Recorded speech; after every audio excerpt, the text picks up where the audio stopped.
For crying out loud, man. For Pete's sake. For all sorts of stuff.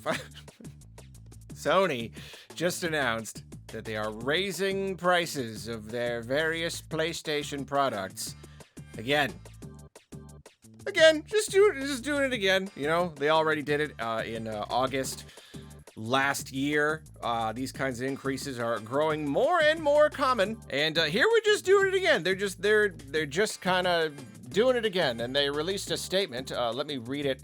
I'm gonna read it verbatim, word for word. They released a statement saying, "The global economic, and we've decided that in order to remote player globally raise prices $1 billion forever."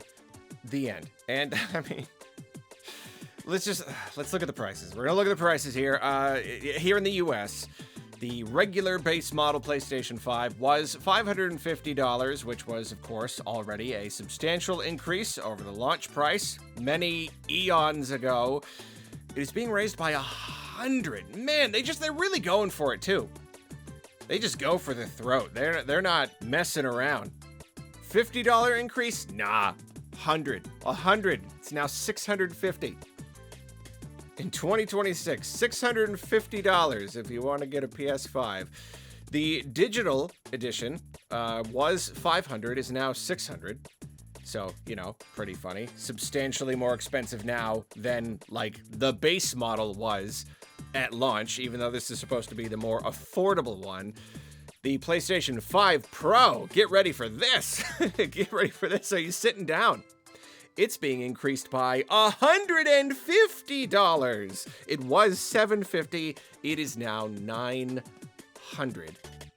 It is now $900. I remember getting I didn't get a PS4 until I could get a PS4 Pro. And I want to say that was like $500 or something when it came out. That was like, ooh, that was the luxury item. But now they're basically, they're pushing for that like $1,000 console price range. You know, if you want to get a nice console, $1,000 is going to be like the new standard. You know, some of the rumors have been that the Steam machine is probably going to be like $1,000 or something. So yeah, these companies really want you to get comfortable with the idea of $1,000 machine.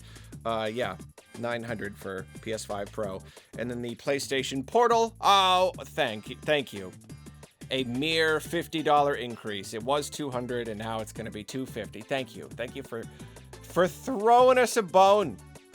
And then, yeah, you know, these price increases, they affect every region. Let's see, UK, I don't have the original prices on me, but about 570 pounds for the base model.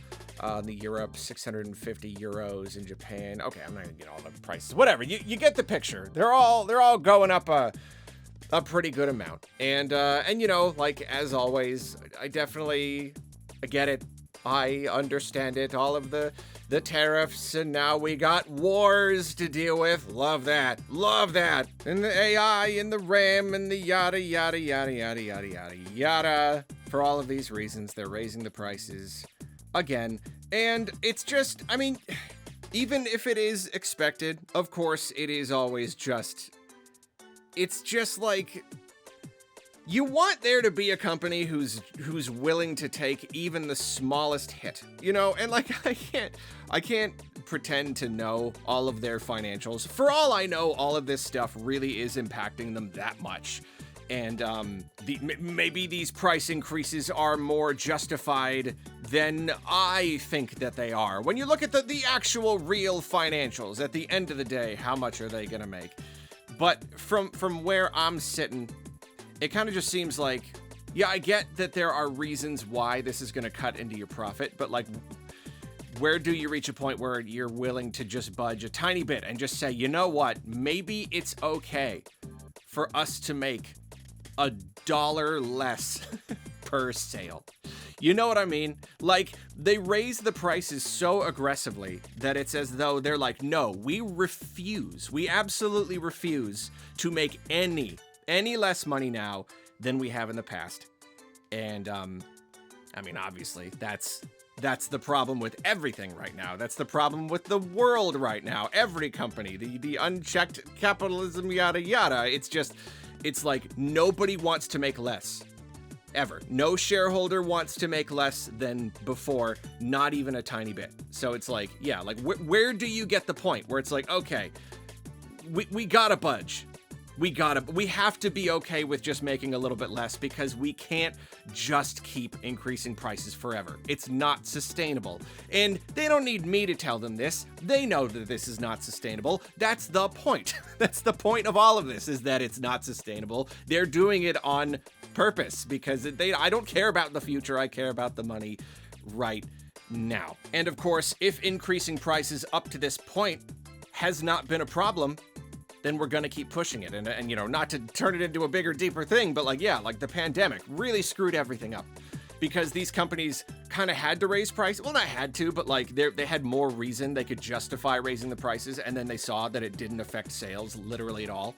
So that kind of like taught everybody that they could just do it. And so now with gaming, like, that's the thing about games, like these luxury items, like even in times of great economic downturn, luxury, like entertainment items, they've always done well because people want their comforts.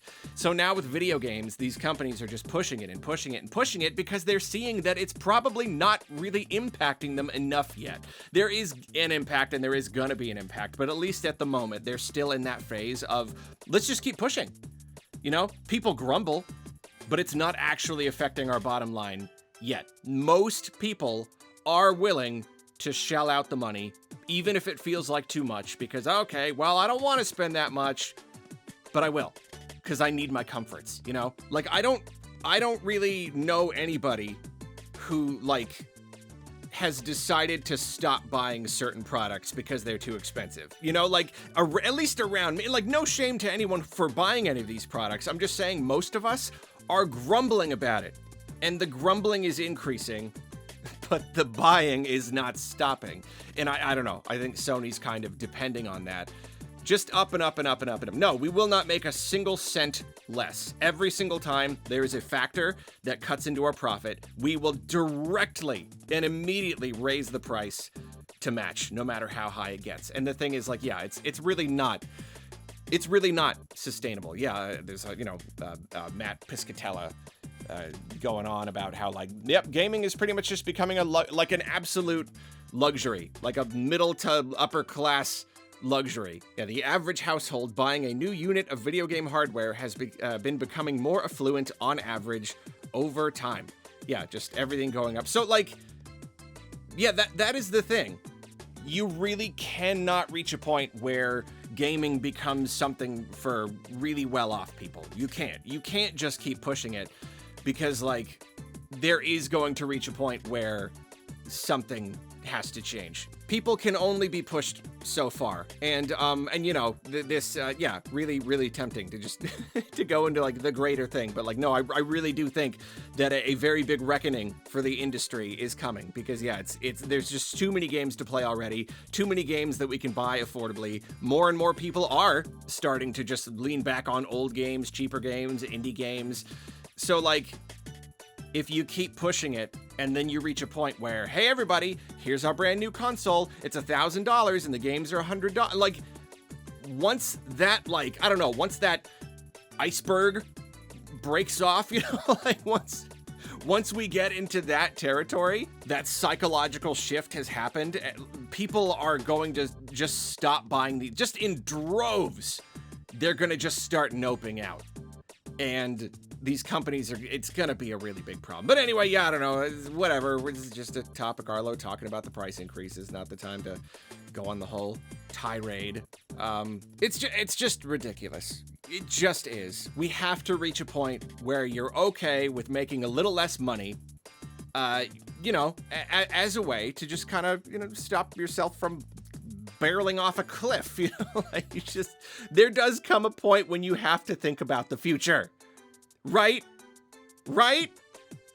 I know, that's a stupid thing to say, because, like, your hardware does get cheaper to manufacture over time, and that's why normally consoles are supposed to go down in price throughout the course of a generation. Where is that? Like, has that been factored in here? Like, PlayStation 5's, like, at least some element of it has to have become cheaper. Just the fact that it's been so long, right? Isn't that how it normally works? Or is that like completely offset by all the shortages and stuff? I don't know. I really don't know. Who cares? Who cares? I don't know. At this point, you know, they're talking about PlayStation 6 in just a couple of years. Like, what is it gonna be? $800? I mean, is the price of the PS5 just gonna go up even more? Maybe it'll go up to $800 and then the PS6 will be $1,000. I don't know. But at this point, like, you're not even making games. Never mind. Can't go into that. It's just, oh, it's too tempting. There's just so many rants. Just so many rants. So many tirades you want to go on. The price of these PlayStation products has increased again. That is the end of this news story.